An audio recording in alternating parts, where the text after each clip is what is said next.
Bismillahirrahmanirrahim. Assalamualaikum warahmatullahi wabarakatuh.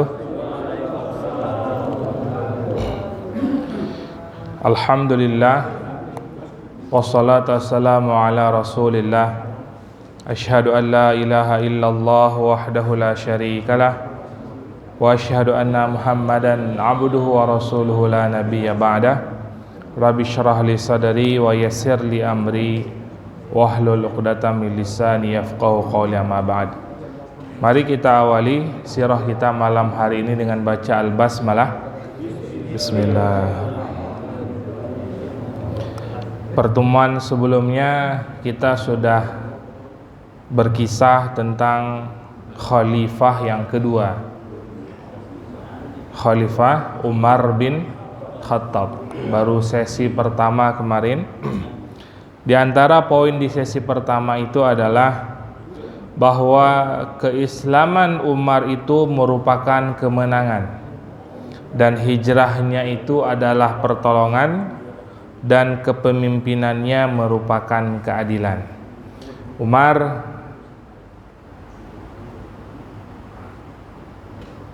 orang yang benar-benar menghayati sirah Umar, dia akan sangat segan sekali membaca kisahnya. Orang-orang yang berkecimpung dalam hal pemerintahan, Pak ya, yang bersinggungan dengan kepemimpinan, kalau baca sirahnya Umar itu rasanya seperti, kalau bahasa kita kena kena pukul kiri kanan gitu. Ya. Saking begitu ada ya orang yang begitu lurus. Ya, hitam putihnya itu begitu jelas.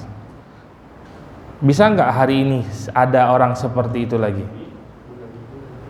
Bisa. Karena selama itu panduan wahyu pasti bisa. Cuma hari ini kadang-kadang kita sering sekali berperan ganda, Pak. Ketika itu tidak menguntungkan kita, begini. Ketika ini menguntungkan, begini ya.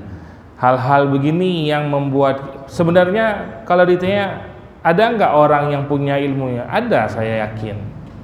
Tapi yang nggak ada Pak, orang yang benar-benar menarik garis lurus hitam putih itu yang sekarang langka gitu ya.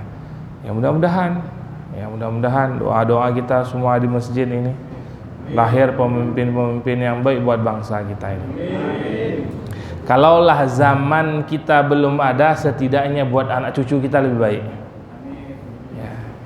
Karena memang zaman kita ini ya zaman fitnah, zaman yang rentan sekali. Kita ini ibarat kayu, Pak. Ini udah ada baranya, Pak. Tinggal orang mancing-mancingnya nih, tinggal bakar. Maka pintar-pintar kita memadamkannya, pintar-pintar kita nggak mudah-mudah terpancing. Baik, kita lanjutkan kisah Umar.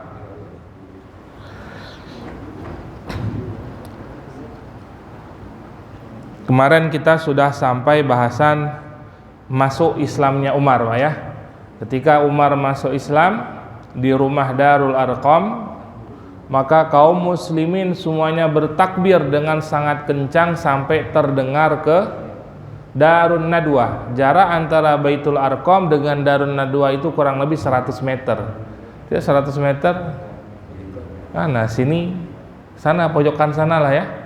100 meter, dekat sekali. Jadi ketika 40 orang ini teriak, kan 40 orang baru masuk Islam.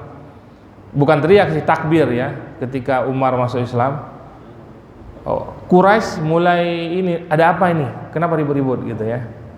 Ada apa ini kaum muslimin gitu? Nah, oleh Nabi tidak menginginkan terjadinya hal yang tidak diinginkan, bubar. Akhirnya para sahabat bubar. Ada sedikit kisah yang terlewat tentang masuk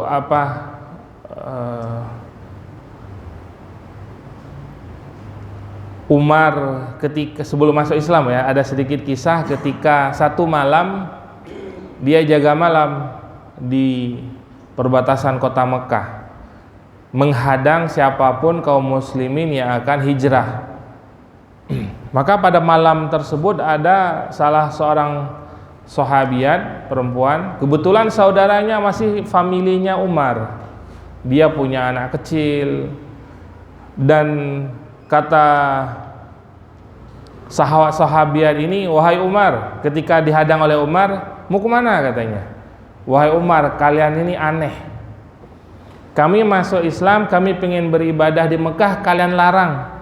Kami mau keluar pun kalian larang. Mau kalian apa sih? Di Mekah dilarang ibadah, tapi mau keluar pun dihadang, nggak boleh.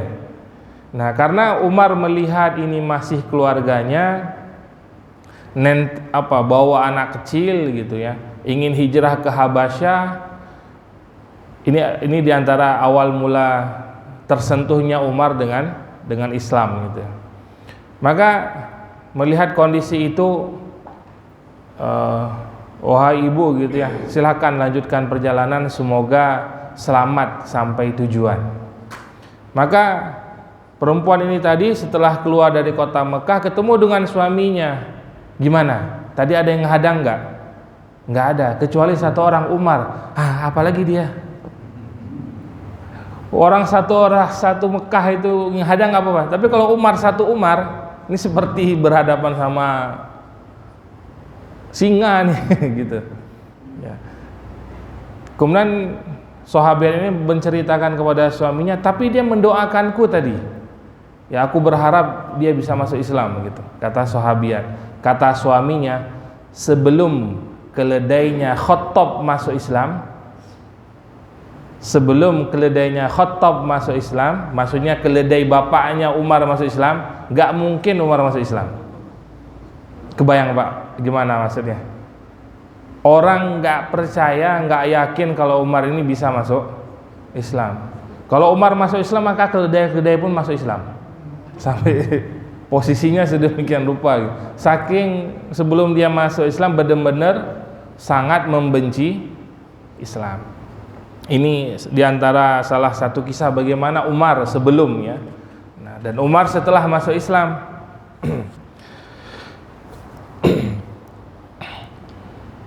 Kemudian setelah masuk Islam datang ke rumah, nanya ke orang Quraisy. Siapa orang Quraisy yang paling nggak bisa dengar berita? Orang yang kalau dia dengar berita sedikit saja langsung sebar isu. Ya, disebutkanlah nama salah satunya gitu ya. Saya lupa catat siapa, lupa namanya. Nah, disebutkanlah kalau zaman itu, maka syair itu ibaratnya medsos hari ini, Pak. Ya, posting langsung nyebar gitu ya. Maka orang-orang ahli syair itu orang-orang yang sangat lihai dalam menyebarkan informasi. Maka orang ini tadi didatangi oleh Umar. Hai, tahu nggak? Aku ini udah masuk Islam. Belum selesai ngomong, baru ngomong seperti itu, langsung dia berdiri di depan Ka'bah. Wahai Quraisy, ketahuilah bahwa Umar sudah masuk Islam. Pokoknya semua kejelekannya diceritakan. Seketika itu semua orang tahu. Nah, Umar orangnya santai. Ya, ada yang menghadang, ayo berantem begitu. Ya, maka di awal-awal Umar masuk Islam 1 minggu Pak ya. 1 minggu berantem dari pagi sampai sore. Ya, nanti pas sore dicari pemimpinnya yang paling besar, yang paling disegani, tarik kerah lehernya, colok matanya. Mundur bilang. Kalau nggak mundur, hilang matamu. Ya, mundur. Besok gitu lagi. 7 hari. Setelah 7 hari Umar datang lagi, tapi nggak ada yang datang yang mau nantangin. Ya, mungkin pegel-pegelnya belum hilang gitu Pak. Umar seminggu berantem masih fit kondisi tubuhnya. Nah, kita hari ini berapa menit Pak sanggup Pak? Gulat tuh MMA aja berapa menit tuh Pak? 3 menit, 7 menit, 3-4 menit udah selesai gitu ya. Apa pelajarannya Pak? Kaum muslimin kita ini berarti apa? Fisik kita harus kuat. Ini PR kita juga nih Pak. Nah, fisik kita harus kuat. Kuat ibadah berarti fisiknya juga harus kuat. Makanya dalam Islam sibahah, rimayah, al-firs, sibahah apa? Renang, kemudian panahan sama berkuda. Ini 3 olahraga sunnah. Alhamdulillah kita udah ada panahan di sini Pak. Cuma anak-anak Pak. Umuran kita kapan nih?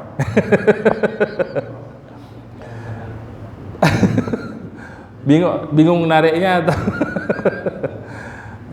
panahan itu sekali 10 menit kita tarik aja Pak. Itu anggota ini kenceng semua itu. Pokoknya 3 hari pertama pasti berbekas 1 minggu. 3 hari pertama itu. Ini bisa hitam ya, kena visir kena talinya itu ya. Kalau berkuda agak mahal ya. Tapi kalau kolam renang kita udah tutup. Bikin di mana lagi Pak Farid? Bikin depan sini apa? Buat olahraga latih renang. Ini perumahan tanpa kolam renang. Ya, janjinya dulu ada kolam renang. Ya, begitulah ya. Baik, kita lanjut.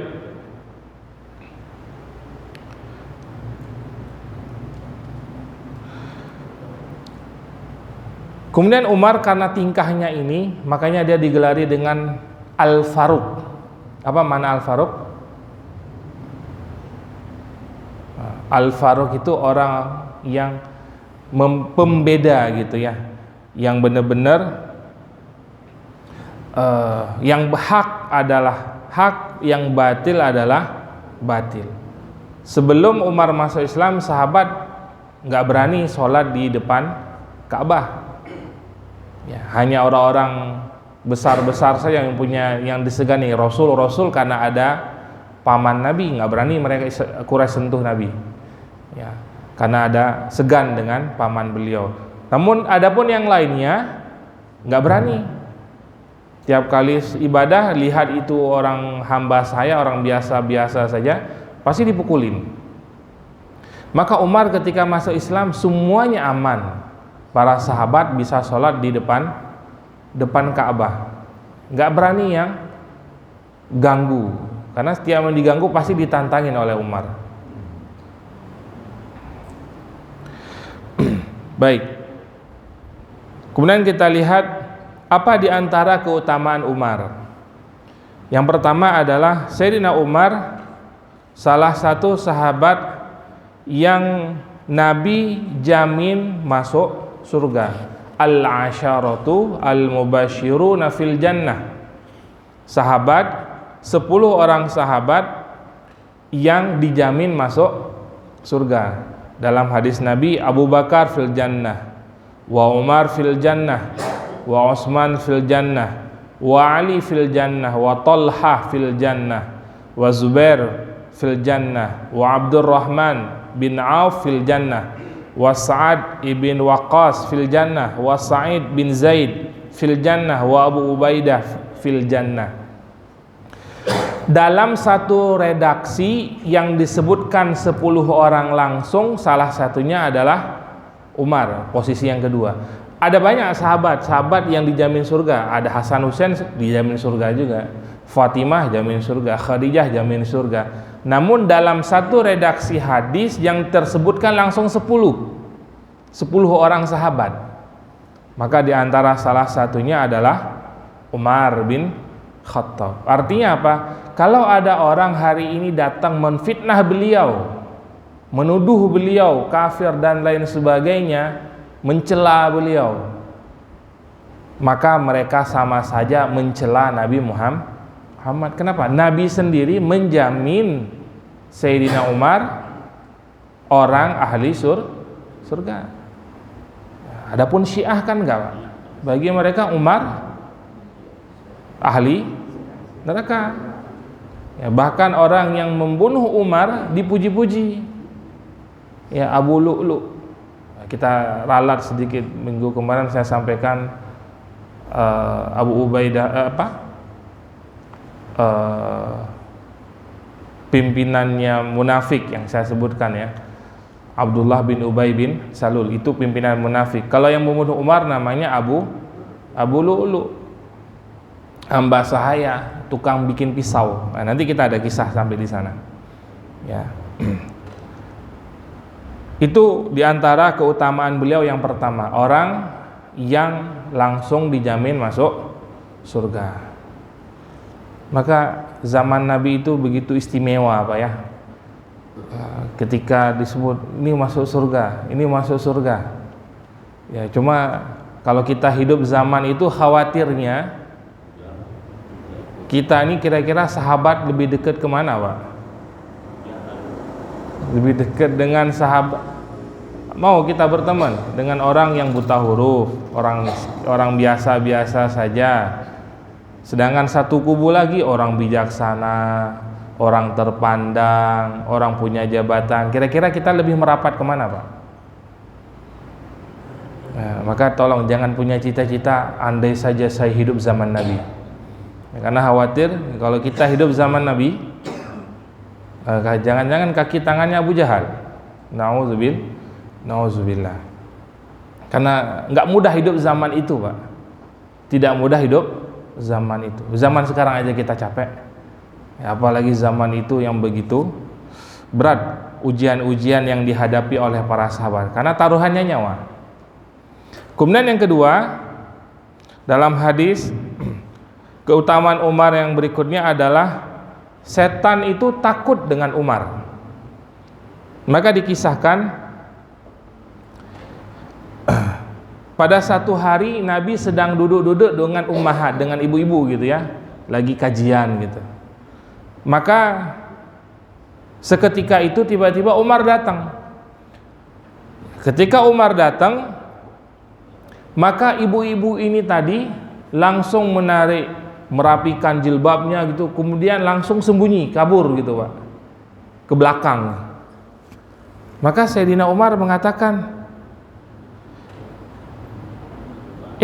kenapa ini kalian, aku datang tapi kalian malah ketakutan gitu, lari gitu. Kata Sayyidina Umar, kalian lebih pantas untuk takut dengan Nabi dibandingkan kepada saya. Bagaimana mungkin kalian takut dengan saya tapi kalian tidak takut dengan Nabi? Jadi Umar itu marah gitu.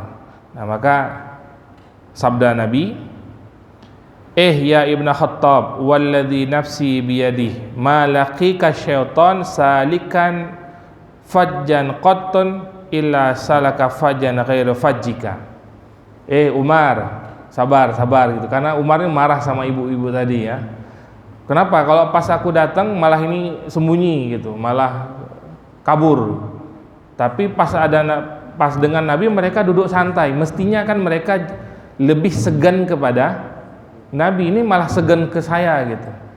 Makanya Nabi mengatakan, wahai Umar, ketahuilah kalau engkau berjalan di satu jalan dan di situ ada setan, maka sungguh setan itu akan cari jalan yang lain, ya, yang engkau tidak lalui di situ. Ya.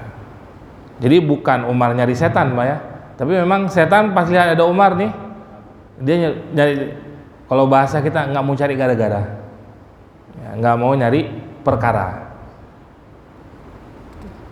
Kalau kita barengan atau temenan, Pak? Bareng. Nah, ini kembali lagi dari kualitas iman. Maka Sayyidina Umar sampai sedemikian rupa kualitas beliau, kalau jalan di satu jalan maka dipastikan setan nggak ada di situ. Ya. Kemudian yang ketiga, Umar ini, Sayyidina Umar dikatakan oleh Nabi, "Lau kana ba'di nabi lakana Umar." Seandainya ada nabi setelahku, maka aku pastikan dia orangnya adalah Umar. seandainya ada nabi setelahku, maka aku pastikan orangnya adalah Umar.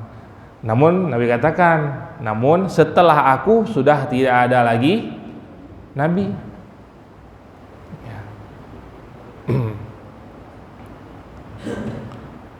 Kemudian yang berikutnya, keutamaan Umar adalah disebutkan dalam hadis Nabi ketika Nabi berdoa, Allahumma izzal Islam bi ahabi hadaini rajulaini ilaika ya Aba Jahal bin Hisham au bi Umar bin Khattab. Ya. Wahai Allah, agungkan Islam dengan salah satu yang engkau cintai, baik apakah itu Abu Jahal, Umar bin Hisham, itu Abu Jahal, atau Umar bin Khattab. Ternyata Allah memilih Umar bin Khattab, ya, bukan Umar bin Hisham.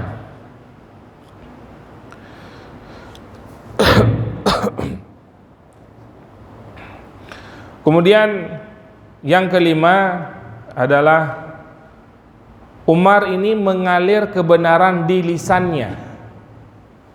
Kalau beliau ngomong selalu dikuatkan oleh wahyu. Nah, maka kita lihat beberapa perkataan Umar, beberapa pendapat Umar yang setelah beliau berpendapat, kemudian turun wahyu menguatkan pendapatnya. Turun wahyu mengabadikan apa yang beliau sampaikan. Yang pertama adalah terkait maqam Ibrahim. Maqam Ibrahim dulu itu berada di sekeliling Ka'bah. Sedangkan di Ka'bah itu ada 350 lebih berhala. Maqam Ibrahim itu bentuknya apa, Pak? Maqam Ibrahim isinya apa? Batu kan?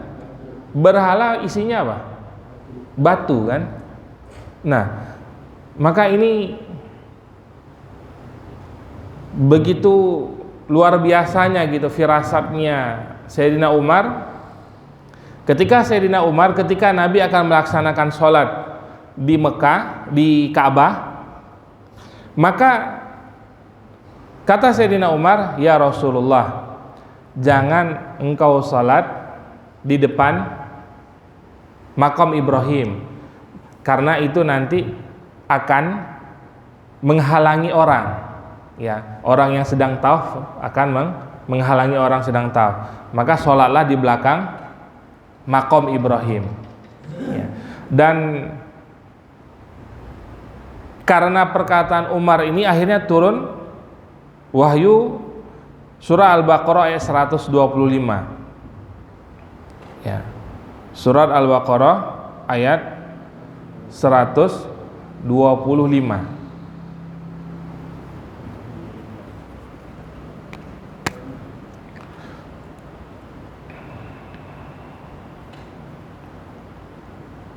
Ya, cukup jika kamu bersabar dan bertakwa ketika mereka datang menyerang kamu dengan tiba-tiba, niscaya Allah menolongmu dengan 5.000 malaikat yang memakai tanda. Al-Baqarah 125. Dan ingatlah ketika kamu menjadikan rumah itu Baitullah tempat berkumpul bagi manusia dan tempat yang aman. Dan jadikanlah sebagian maqam Ibrahim tempat salat. Ya. Dan setelah kamu perintahkan kepada Ibrahim dan Ismail, bersihkanlah maju menuju orang-orang yang tawaf, yang insaf, yang rukuk dan yang sujud. Ya. Wattakhidhu min maqam Ibrahim musalla, dan jadikan maqam Ibrahim itu tempat salat. Ini Ka'bah, Pak.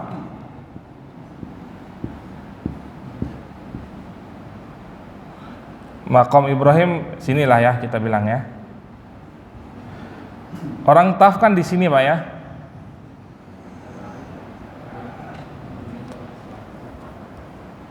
Nah, Quraisy dulu yang disembah itu adalah berhala-berhala yang ada di depan sini semua. Berhala yang disembah, berhala yang di depan Ka'bah pas. Tapi tidak sampai melewati maqam Ibrahim. Andai saja maqam Ibrahim ini sempat disembahi oleh Quraisy, ketika kita sholat di belakang makam Ibrahim, orang Quraisy bilang apa? Islam sama aja, nyembah berhala. Makanya ketika Umar melihat itu, kata Umar, ya Rasulullah, jangan di sini sholat, mundur sedikit biar enggak menghalangi orang-orang yang Quraisy yang sedang tawaf, nyembah berhala yang sekitaran Ka'bah. Maka di sini mundur, maka dijadikanlah Maqam Ibrahim itu tempat sholat di sini. Di belakangnya makamnya kita sholat. Maka kenapa orang Quraisy tidak mengatakan bahwa makam itu berhala? Karena mereka pun nggak pernah nyembah ini, dan mereka tidak menuduh kita pun sebagai penyembah berhala. Nah, seperti itu. Jadi dari ucapannya Sayyidina Umar turun wahyu surat Al-Baqarah 125. Wattakhidhu min maqami Ibrahim musalla. Kemudian ayat berikutnya ayat tentang hijab. Sayyidina Umar menyampaikan kepada Rasulullah, ya Rasulullah, karena waktu itu belum turun ayat tentang hijab, Pak. Ya Rasulullah, kalaulah yang perempuan yang lainnya tidak memakai hijab, tapi tolonglah istri-istri engkau supaya memakai hijab gitu. Karena waktu itu belum turun ayat tentang hijab. Karena itu maka turun ayat hijab. Dan bukan hanya istri Nabi yang disuruh wajib pakai hijab. Semuanya perempuan wajib pakai hijab. Disebut di surat An-Nur ayat 31. An-Nur surat 24 ayat 31.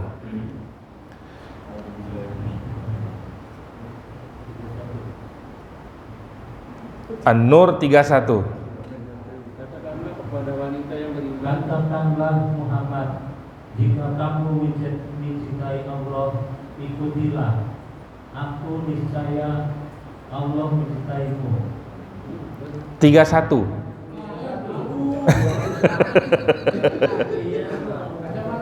An-Nur 31. katakanlah kepada wanita yang beriman, hendaklah mereka menahan pandangannya dari manusia, dan janganlah mereka menampakkan perhiasannya kecuali yang biasa nampak daripadanya, dan hendaklah mereka menutupkan kerudung ke dadanya, dan janganlah menampakkan perhiasannya kecuali kepada suami mereka atau ayah mereka atau ayah suami mereka atau putra-putra mereka atau putra-putra dari putra-putra suami mereka atau saudara-saudara laki-laki mereka atau putra-putra saudara laki mereka atau putra-putra saudara perempuan mereka atau wanita-wanita Islam atau budak-budak yang mereka miliki atau pelayan-pelayan laki-laki yang tidak mempunyai keinginan terhadap wanita atau anak-anak yang belum mengerti tentang aurat wanita, dan janganlah mereka memukulkan kakinya agar diketahui perhiasan yang mereka sembunyikan, dan bertaubatlah kamu sekalian kepada Allah, hai orang-orang yang beriman, supaya kamu begitu. Nah, itu satu ayat penuh, Pak, tentang perintah pakai hijab. Maka kalau ditanya mana hijab syariah, ini bentuk hijab syariah. Hijab syariah gimana? Hijab ala jala bibihinna, terjulur sampai ke dada gitu ya, sampai ke bawah sini ya, sampai ke bawah sini, menutupin semuanya ya. Itu yang detail. Nah, ini dari perkataan Sayyidina Umar. Kemudian berikutnya turun lagi ayat dari perkataan Sayyidina Umar ketika istri-istri Nabi komplain, Pak, pengen minta naik uang bulanan. Nah, maka kalau istri bapak minta biasa, wajar Pak. Istri Nabi pun minta Pak. Ya. Istri Nabi sepakat kumpul Pak, berdiskusi Pak, protes, demo. Kita demo minta naik tunjangan bulanan. Nah, dan Nabi mendiamkan istrinya hampir kurang lebih 1 bulan, marah Nabi. Kemudian Sayyidina Umar mengetahui perihal tersebut, datang ke Nabi, "Ya Rasulullah, istri-istri Anda ini kalau memang mereka seperti ini kondisinya, udah ceraikan saja. Ceraikan saja, nanti akan ada istri-istri yang lain yang lebih baik." Padahal salah satu di antara istri-istri Nabi itu siapa? Anaknya Umar, Sayyidina Umar, Hafsah. Anaknya beliau takut juga sebenarnya. Tapi melihat kondisi istri beliau komplain Pak, minta naik gaji bulan, uang bulanan gitu ya. Maka kalau kita baru 1 minta naik, ya udahlah, ikhlasin aja Pak. Nah, ini semuanya minta Pak. Maka Sayyidina Umar datang nyampaikan kepada Nabi, karena Nabi nggak tahu mau harus ngambil keputusan apa. Kata Sayyidina Umar, "Ya Rasulullah, kalau kondisinya seperti itu udah ceraikan aja. Nanti ada istri lain yang lebih baik daripada mereka." Setelah menyampaikan hal tersebut, turun wahyu Pak, surat At-Tahrim ayat 5. Surat At-Tahrim ayat 5.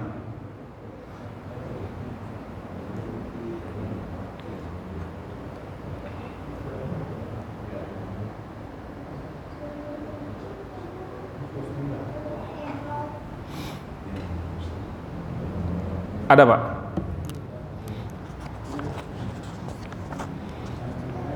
Jika Nabi menceraikan kamu, boleh jadi tuannya akan memberi ganti kepadanya dengan istri yang lebih baik daripada kamu, yang patuh, yang beriman, yang taat, yang bertaubat, yang mengerjakan ibadat, yang berpuasa, yang janda, dan yang perawan. Tuh. Jadi istri-istrinya beliau setelah turun ayat itu Pak, selesai Pak demonstrasinya, nggak jadi minta naik gaji bulanan. Jadi pada disuruh cerai, ya, turun semuanya. Setelah itu damai kembali, artinya sudah nggak jadi minta. Kalau kita turun wahyu nggak Pak kira-kira kalau datang alamat apa? Kalau minta saya cerai, itu ya sudah musibah. Kemudian dalam pengharaman khamar, nah ini yang unik Pak ya. Khamar zaman itu seperti kita hari ini minum teh tawar, kalau di Sunda lah ya. Khamar zaman itu seperti kita minum gimana kita minum teh pagi atau ngopi, yang suka ngopi lah, kita bilang ngopi lah ya. Kalau pagi nggak ngopi gimana rasanya Pak? Pusing. Zaman itu kira-kira kondisinya begitu. Khamar itu ya begitu. Dan sebelumnya awal-awal belum ada ayat pengharaman tentang khamar, belum. Dan itu pun turun bertahap sampai 4 surat. Sampai 4 ayat turun, baru sampai ujungnya apa? Khamar itu haram. Karena Sayyidina Umar melihat, walaupun padahal Umar sebelum masuk Islam, khamar ini adalah minumannya.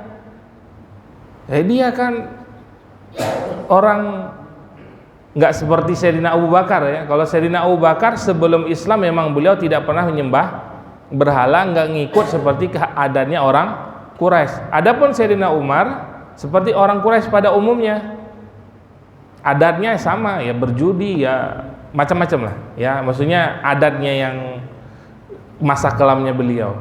Maka ketika beliau masuk Islam, benar-benar khamar itu beliau tinggalkan walaupun belum ada ayat yang mengharamkannya. Maka Sayyidina Umar meminta kepada Allah, mohon pada Allah gitu ya, dalam doanya, ya Allah tolong perjelas dong hukumnya khamar ini gimana. Maka tidak lama turun ayat yang pertama di surat Al-Baqarah ayat 219. Nah, itu yang menunjukkan surah Al-Baqarah 219.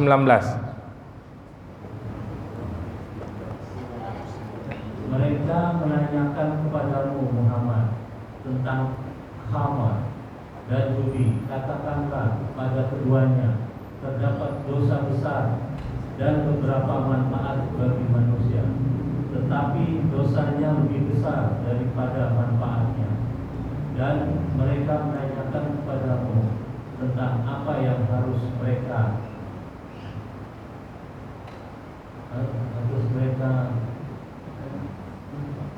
katakan.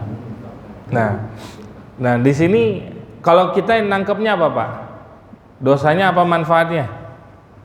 Kalau orang yang suka minum khamar yang dilihat apa? Oh, masih ada manfaatnya di situ. Ada manfaat nggak khamar?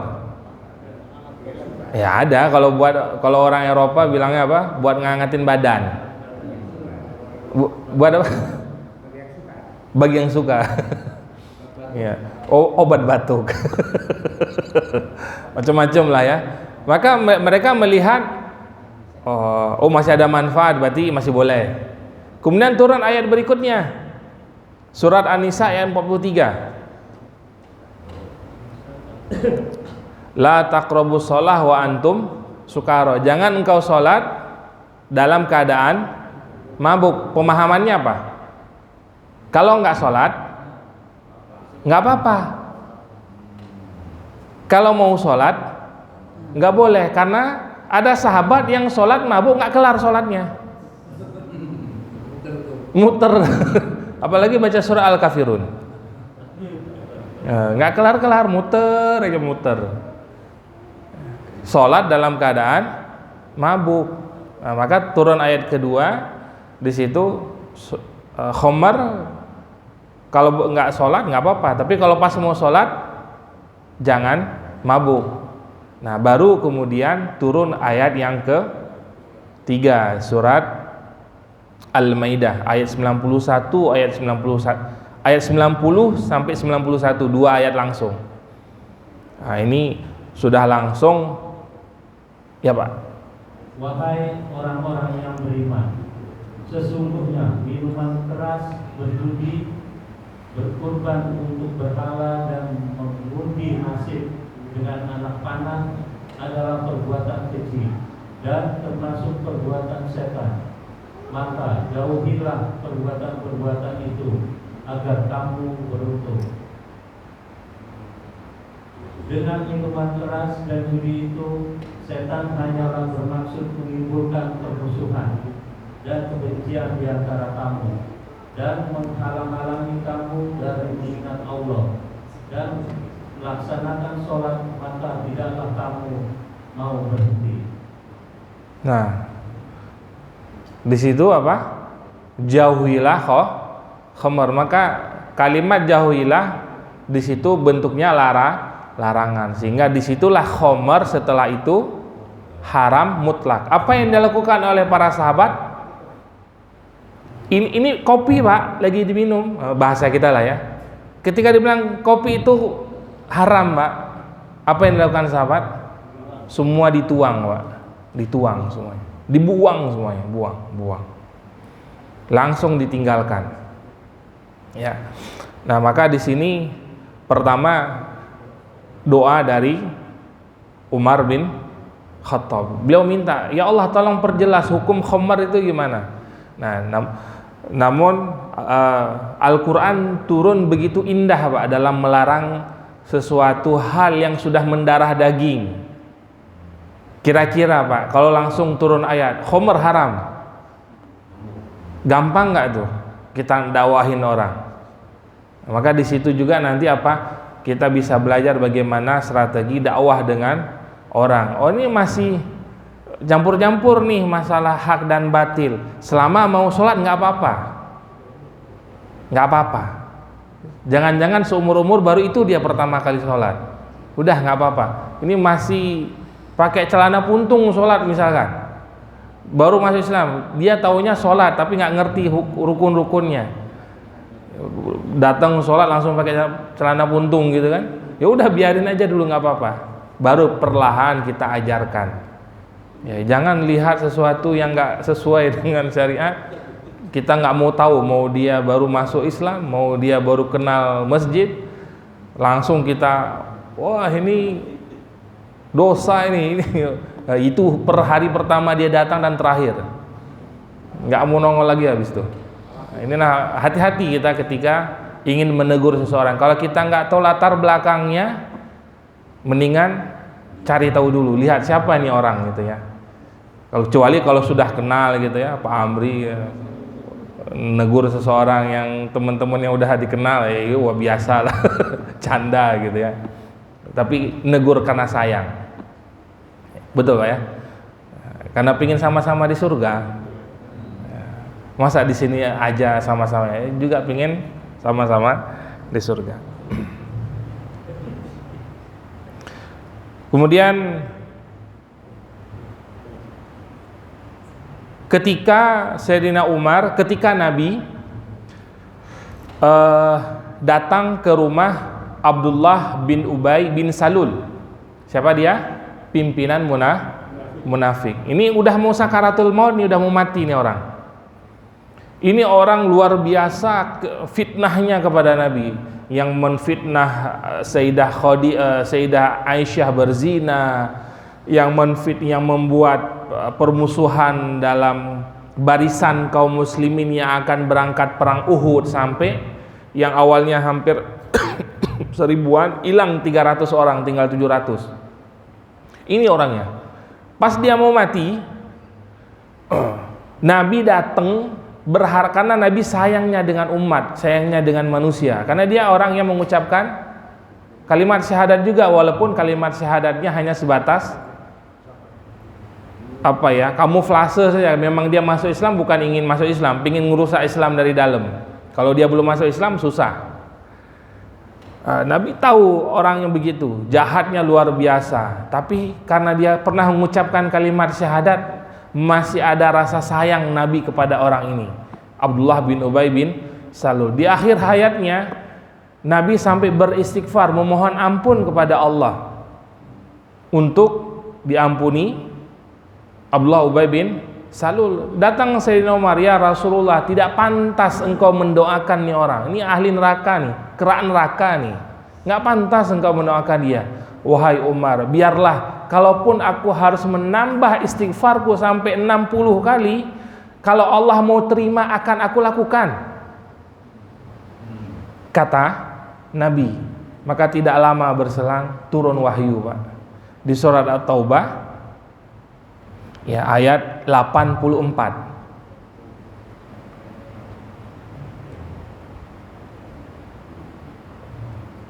Dan janganlah engkau Muhammad melaksanakan sholat untuk seseorang yang mati di antara mereka, orang-orang munafik selama-lamanya, dan janganlah engkau berdiri mendoakan di atas kuburnya. Sesungguhnya mereka ingkar kepada Allah dan Rasulnya, dan mereka mati dalam keadaan fasik. Nah, itu begitu keras banget Pak ayat ini ya. Jadi Nabi sendiri kena tegur oleh Allah, dinasihatin gitu, ditegur oleh Allah. Kenapa? Sayyidina Umar, beliau luar biasa. Jangan ya Rasulullah, enggak pantas engkau mendoakan orang ini. Ya, makanya kan di surah At-Taubah itu kan isinya kata Allah apa? Bahkan Nabi sekalipun mendoakan orang munafik, padahal Nabi ada enggak yang ditolak doanya? Enggak ada. Tapi kalau doa beliau untuk orang munafik, sebanyak apapun, sehebat apapun, tidak Allah terima. Inilah, mudah-mudahan Allah jaga kita tidak dimasukkan dalam golongan orang-orang munafik. Kemudian satu lagi terakhir, bagaimana ketika selesai perang Badar, kan banyak tawanan nih, ada ratusan tawanan ya. Nah, para sahabat saling memberikan pendapat. Ada yang berpendapat udah bayar denda saja gitu, denda macam-macam. Dan beberapa sahabat ngasih pendapat, di antaranya Sayyidina Abu Bakar memberi pendapat, udah ini kan saudara-saudara kita, jangan dibunuh lah, jangan dibunuh, udah mereka kita tahan, terus kita minta tebusan, ya minta tebusan dengan keluarga mereka yang ada di Mekah. Maka datang Sayyidina Umar, ya Rasulullah, mereka ini paling bagusnya adalah udah bunuh aja semuanya, tawanan ini bunuh semuanya, nggak berhak kita ngambil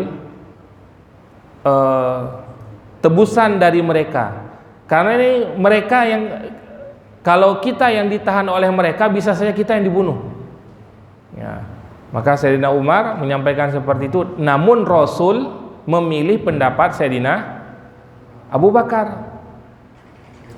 Subuhnya, besok harinya, ketika akan berangkat sholat subuh, Nabi dengan Sayyidina Abu Bakar sedang menangis sebelum sholat subuh tuh di masjid. Kemudian datang Sayyidina Umar, ya Rasulullah, ya Abu Bakar, ini apa gerangan yang membuat engkau menangis? Tolong sampaikan biar aku juga ikut menangis. Disampaikanlah oleh Rasulullah, ya wahai Umar, ketahuilah bahwa pendapatmu benar, ya, bahwa pendapatmu benar, dan aku dapat teguran lewat ayat Allah di surat Al-Anfal ayat 67. Al-Anfal ayat 67. Tidaklah pantas bagi seorang nabi mempunyai tawanan sebelum dia dapat melumpuhkan musuhnya di bumi. Kamu menghendaki harta benda duniawi, sedangkan Allah menghendaki pahala akhirat untukmu. Allah Maha Perkasa, Maha Bijaksana. Nah, bagaimana ayat itu menunjukkan jawaban dari pendapatnya Sayyidina Umar. Ketika mendapatkan wahyu tersebut, Sayyidina Umar pun ikut nangis bareng, bertiga itu nangis. Nabi, Sayyidina Abu Bakar, Sayyidina Umar. Kenapa nangis?